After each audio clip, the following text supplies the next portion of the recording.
Good morning, Intenders. Good morning. Welcome and welcome back to Morning Intentions. Today is Tuesday, August 18th.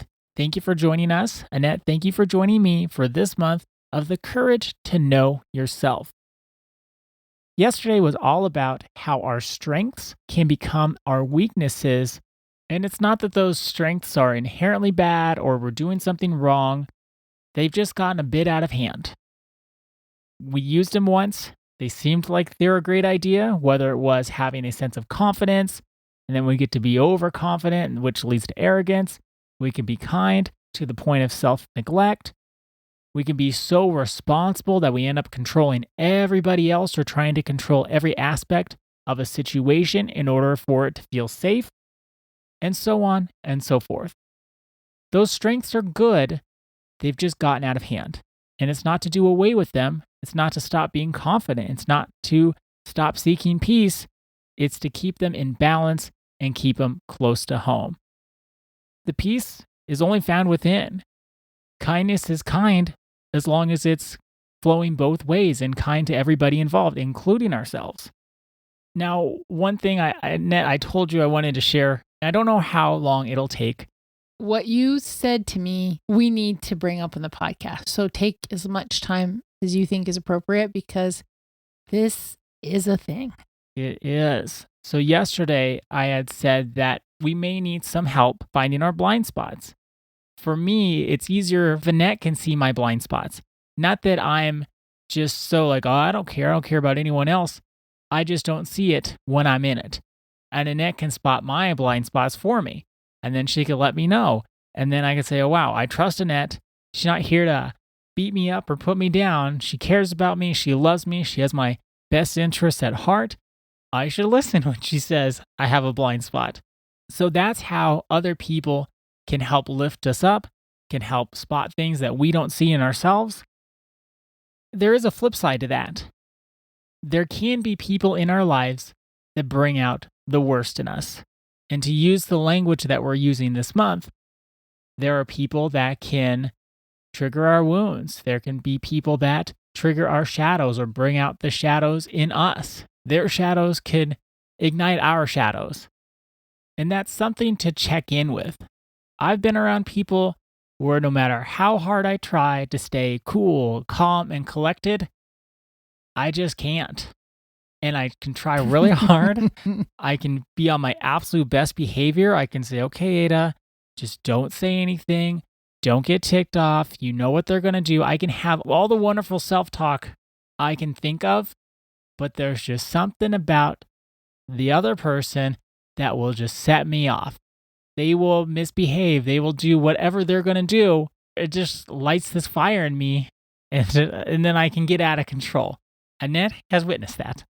Oh, I have the same thing, though. I have the same thing. You're not alone in this. And I don't think anyone who's listening to this podcast doesn't know this experience.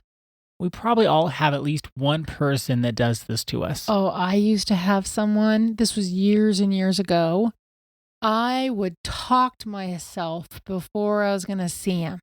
Say, okay, now they're probably going to say something that is going to tick you the HE double toothpicks off. I haven't heard that in years. Well, I didn't want to cuss on the podcast, but I would just tell myself as I was driving to their house, okay, now we know what to expect. They're going to say the things. They're going to have that look on their face. They're going to be doing what they always do.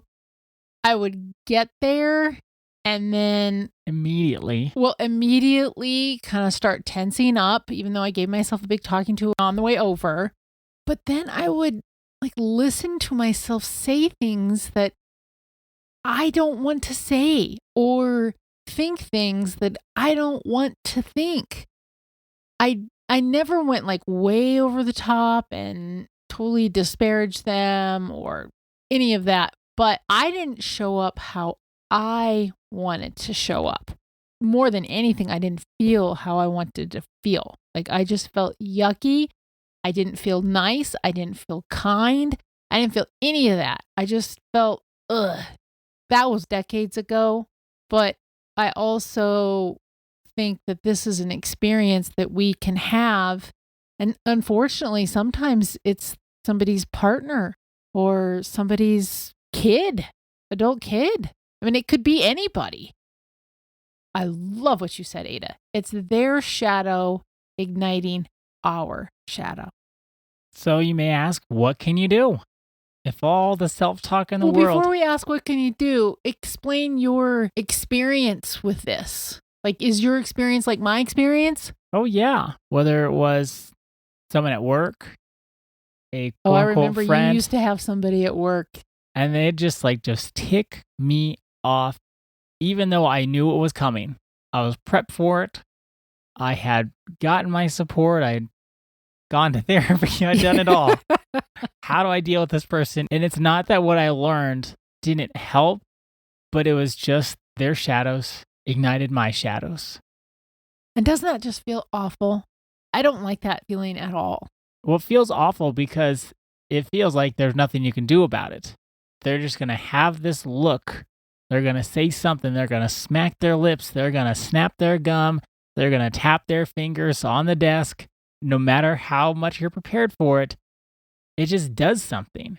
And I've also found people who misbehave and are upsetting to me, then I get annoyed with everything they do.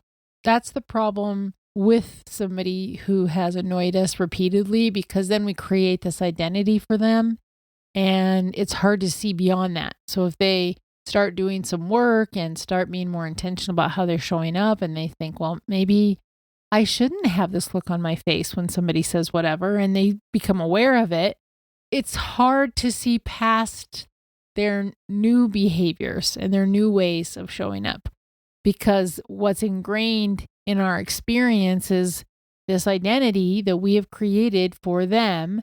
And bringing in compassion for all involved is important. But I would say this is a very, very common experience. And not that many people are interested in personal development work. 25% of folks even think about doing this, let alone follow through. That just seems so low. Self-help is this multi-billion-dollar industry. Well, that's because the same people are buying the books all the time. The 25% spend that much time and money trying to fix themselves. I mean, we both have bookshelf after bookshelf after bookshelf. But self-help is different than personal development. That's true. That's true. And in the book selling world, it's all probably connected in some way. I'm just talking about how many people are interested in this kind of work. It's not that much.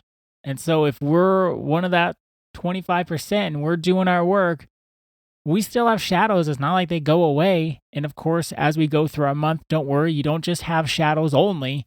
You also have a light side with your inner resources. We're just talking about shadows to start off because we like to end on high notes. Just another little fun fact is only 1 in 4 books is actually read after it is purchased. Oh my goodness. So we're talking about a quarter of a quarter here. Yes, we are. So let's talk tomorrow about what to do when that person in our life, whether it's a colleague, someone we're related to, somebody that we see pretty often though, ignites our shadow because they're coming from their shadow. So our intention for today is a reflection question. Whose shadow is igniting my shadow? Whose shadow, person, could be anywhere. Like Annette said, family member, colleague, whose shadow ignites your shadow?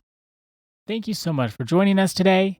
Our day is better because you are part of our day. See you tomorrow. See you then.